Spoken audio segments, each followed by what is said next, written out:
गांव हरियाणा के निकट खाद से भरा ट्रक अनियंत्रित होकर डिवाइडर से टकराकर पलटा, सुरक्षित बचे चालक और क्लीनर। बता दें कि अमरोहा जनपद के डिडौली कोतवाली क्षेत्र के नेशनल हाईवे 9 पर स्थित हरियाणा गांव के पास का ये पूरा मामला बताया जा रहा है, जहां पर गजरौला दिशा से आ रहा आज एक भरा ट्रक अनियंत्रित होकर डिवाइडर से टकराकर पलट गया, जिसके बाद उसमें रखा सारा सामान सड़क पर ही बिखर गया।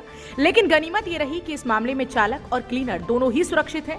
दोनों को बाहर निकाल लिया गया है और इस मामले में हाईवे पर जाम ना लगे, इसके लिए कोतवाली पुलिस ट्रक को वहां से हटवाने के कार्य में जुटी है।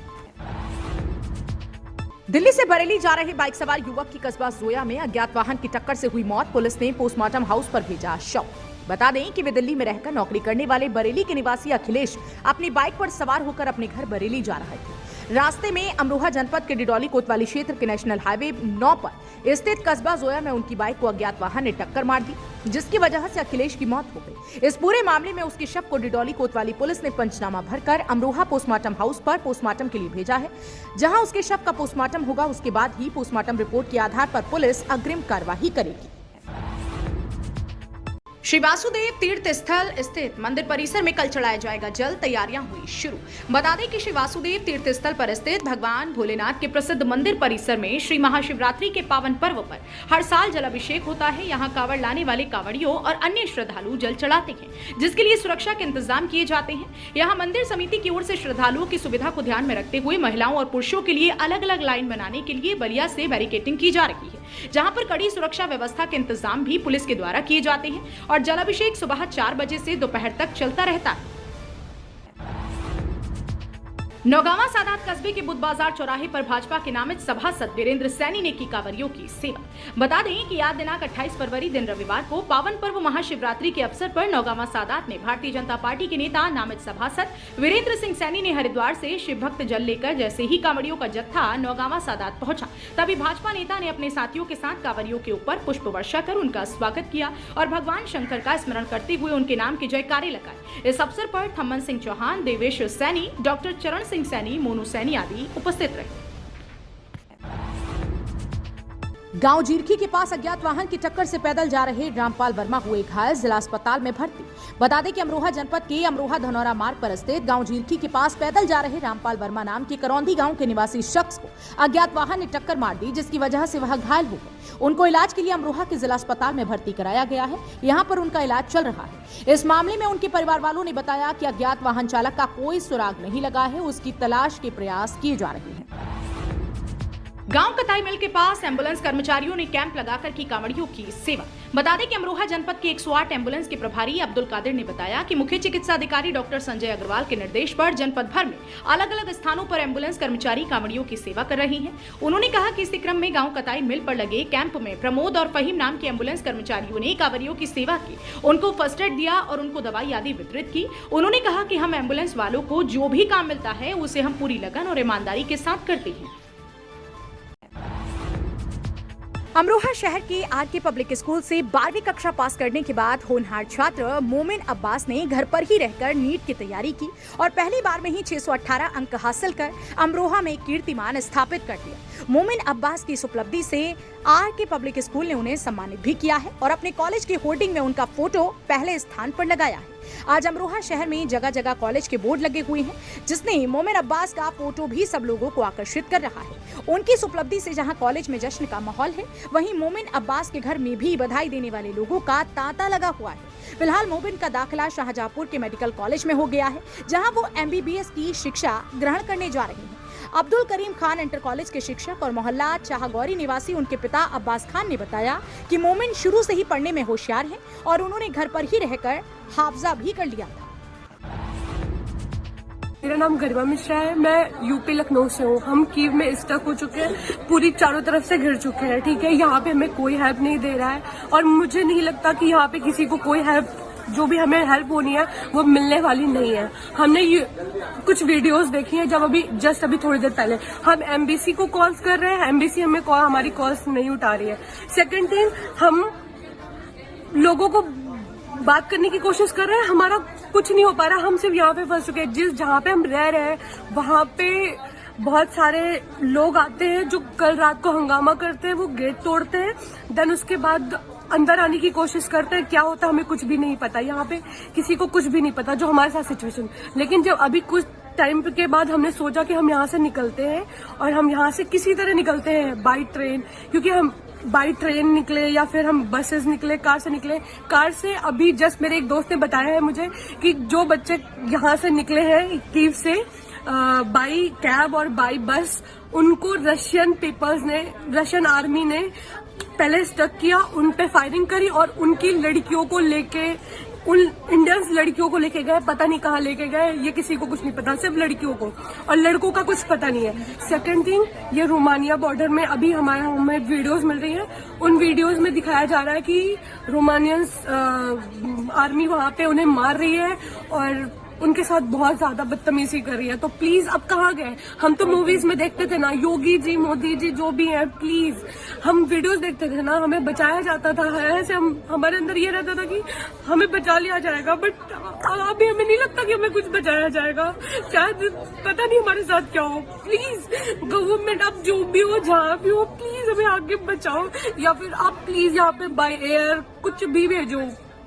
इंडियन आर्मी को यहाँ पे प्लीज भेजो, तभी शायद हमारे साथ कुछ ऐसा हो सकता है कि हम बच सकते हैं। बाकी हमें नहीं लगता कि हम यहाँ पे बचेंगे या फिर हम यहाँ से कहीं जाना हमारे लिए सेफ है, और हम जहाँ पे हैं ये भी हमारे लिए सेफ नहीं है। सो प्लीज, जय हिंद, जय भारत, प्लीज आप हमारी हेल्प करो, प्लीज। जो भी सुन रहा है, जो भी देख रहा है, इस वीडियो को शेयर करो और हर जगह भेजो। ग्वालियर में 7 लोगों द्वारा एक दलित आरटीआई कार्यकर्ता से कथित तौर पर मारपीट की गई और उसे जूते से पेशाब पीने को मजबूर किया गया। पीड़ित का शिकायत में दावा है कि पंचायत दफ्तर से जानकारी मांगने पर गुस्साए सरपंच के पति, सचिव और अन्य ने उसे दफ्तर बुलाकर पीटा। मामले में 2 लोगों की गिरफ्तारी हुई है। उत्तर प्रदेश के जौनपुर में मध्य प्रदेश के मुख्यमंत्री शिवराज सिंह चौहान ने कहा, भाजपा की आंधी चल रही है। प्रधानमंत्री नरेंद्र मोदी के नेतृत्व और योगी आदित्यनाथ के सुशासन और जन कल्याण के लिए जनता भाजपा के समर्थन के लिए उमड़ कर आ रही है। उन्होंने आगे कहा, अब साइकिल पंचर होगी और भाजपा की जीत बम्पर होगी। छत्तीसगढ़ के मुख्यमंत्री भूपेश बघेल ने ट्वीट किया कि भारत के पहले राष्ट्रपति और स्वाधीनता आंदोलन के अग्रणी नेता डॉक्टर राजेंद्र प्रसाद जी की पुण्यतिथि पर सादर नमन। सीएम ने आगे लिखा कि राजेंद्र प्रसाद जी ने गरीब और दीन दुखियों की सेवा में अपना पूरा जीवन लगा दिया। भारतीय आदर्श और परंपराओं से ओतप्रोत राजेंद्र बाबू का जीवन मूल्य सदा राष्ट्र को प्रेरणा देता रहेगा। देश के प्रथम राष्ट्रपति राजेंद्र प्रसाद की पुण्यतिथि पर मुख्यमंत्री हेमंत सोरेन ने ट्वीट कर उन्हें नमन किया। वहीं स्वास्थ्य मंत्री बन्ना गुप्ता ने ट्वीट किया कि भारतीय स्वतंत्रता आंदोलन के महान स्वतंत्रता सेनानी एवं भारतीय संविधान निर्माण में महत्वपूर्ण भूमिका निभाने वाले भारत के प्रथम राष्ट्रपति भारत रत्न डॉक्टर राजेंद्र प्रसाद जी की पुण्यतिथि पर विनम्र श्रद्धांजलि। भारत के सबसे बड़े डेयरी ब्रांड अमूल ने सोमवार को बताया कि उसने सभी तरह के दूध की कीमतें 2 रुपए प्रति लीटर बढ़ा दी हैं, जो 1 मार्च से प्रभावी होंगी। अमूल के अनुसार पैकेजिंग, ट्रांसपोर्टेशन लागत और जानवरों के चारे के दाम बढ़ने के कारण दूध के दाम में बढ़ोतरी की जा रही है। अमूल ने बताया, हमने पिछले 2 वर्षों में दूध की कीमतों में केवल 4% की बढ़ोतरी की है। यूक्रेन में फंसे भारतीय छात्रों को निकालने वाली एक विशेष फ्लाइट दिल्ली पहुंच गई है। छात्रों के मुताबिक वे रोमानिया के रास्ते वापस लौटे, जहां लोगों ने उनके लिए खाने का इंतजाम किया था। केंद्रीय मंत्री हरदीप सिंह पुरी ने कहा, सभी छात्रों को वापस लाया जा रहा है। प्रधानमंत्री नरेंद्र मोदी खुद स्थिति पर नजर बनाए हुए हैं। एक अधिकारी ने सोमवार को बताया कि मोनू नामक 24 वर्षीय युवक ने ग्वालियर में एक होटल के कमरे में अपनी गर्लफ्रेंड के सामने पंखे से फंदा लगाकर आत्महत्या कर ली।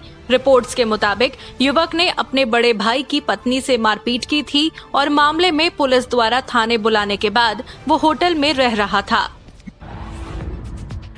यूक्रेन के पड़ोसी बेलारूस ने संवैधानिक जनमत संग्रह के जरिए अपना गैर परमाणु राष्ट्र का दर्जा खत्म कर दिया है, जिससे रूस के लिए वहां परमाणु हथियार रखने का रास्ता साफ हो गया है। बेलारूस के राष्ट्रपति अलेक्जेंडर लुकाशेंको ने कहा है कि अगर आप पोलैंड और लिथुआनिया को परमाणु हथियार देंगे तो हम भी परमाणु हथियार के लिए पुतिन का रुख करेंगे।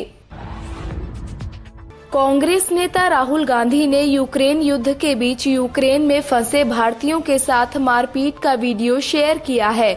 उन्होंने लिखा कि सरकार यूक्रेन से भारतीयों को निकालने के लिए उनके साथ व उनके परिवारों के साथ विस्तृत योजना जल्द से जल्द साझा करे।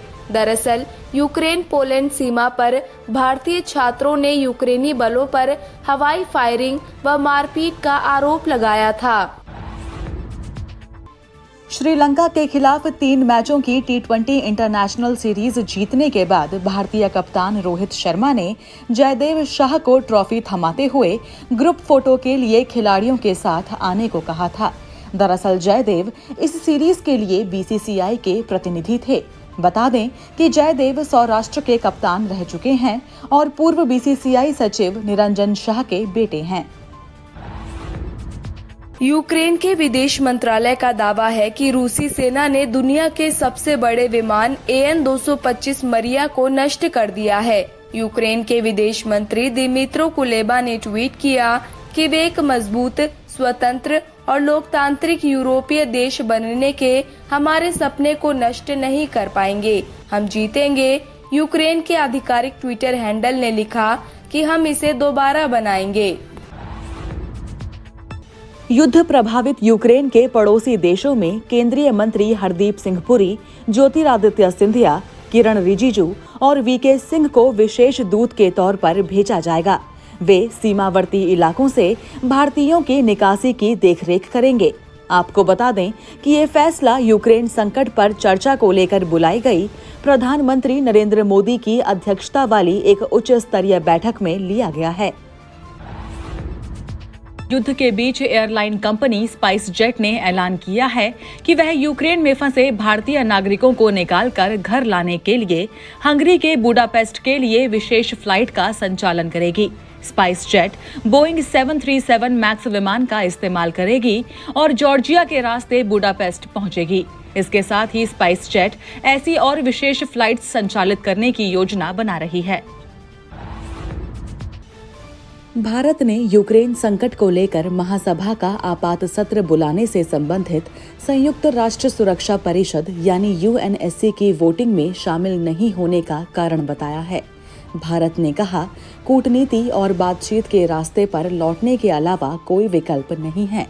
भारत ने आगे कहा, सीमा पार करने की जटिल स्थिति से निकासी के हमारे प्रयासों पर प्रतिकूल प्रभाव पड़ा है। इसके साथ ही भारत ने यूक्रेन में फंसे भारतीय छात्रों समेत भारतीय नागरिकों की सुरक्षा को लेकर चिंता जताई है। बांसवाड़ा में महिला को पेड़ से बांधकर मारपीट करने के मामले में पुलिस ने आरोपी पति, सास और देवरानी समेत 5 लोगों को गिरफ्तार किया है। पुलिस के मुताबिक पीड़िता पिछले 5 महीनों से अपने मायके में रह रही थी, लेकिन बीते शुक्रवार को जब वो मजदूरी करने के लिए गांव आई तब आरोपियों ने घटना को अंजाम दिया। यूक्रेन के स्वास्थ्य मंत्रालय ने बताया है कि यूक्रेन पर रूस के हमले की शुरुआत के बाद से अब तक 14 बच्चों समेत 352 नागरिक मारे जा चुके हैं।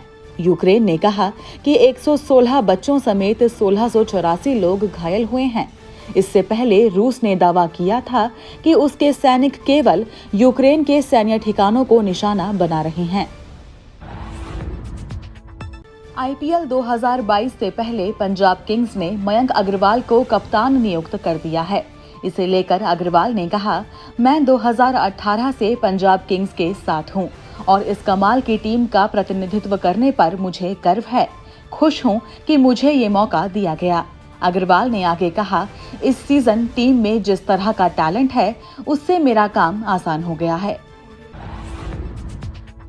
मध्य प्रदेश के मुख्यमंत्री शिवराज सिंह चौहान ने यूपी के गाजीपुर के जखनिया विधानसभा में सभा को संबोधित कर कहा, अखिलेश के राज में यूपी में 700 से ज्यादा दंगे हुए, महिलाएं बेइज्जत और संपत्तियों पर कब्जे होते थे। शिवराज सिंह ने आगे कहा, योगी जी के शासन में गुंडे बदमाश जेल से भी निकलने को तैयार नहीं, डरते हैं कि बाहर बुलडोजर है। चंडीगढ़ पुलिस ने आईटी पार्क स्थित द ललित होटल में रुके श्रीलंकाई क्रिकेट खिलाड़ियों को ले जाने वाली बस से कारतूस के 2 खोखे बरामद किए हैं। जानकारी के अनुसार जब खिलाड़ी होटल से बस में सवार होने वाले थे तब ये खोखे बरामद हुए। वहीं पुलिस ने बताया कि खोखे लगेज कंपार्टमेंट से बरामद हुए थे और बस चालक से पूछताछ जारी है।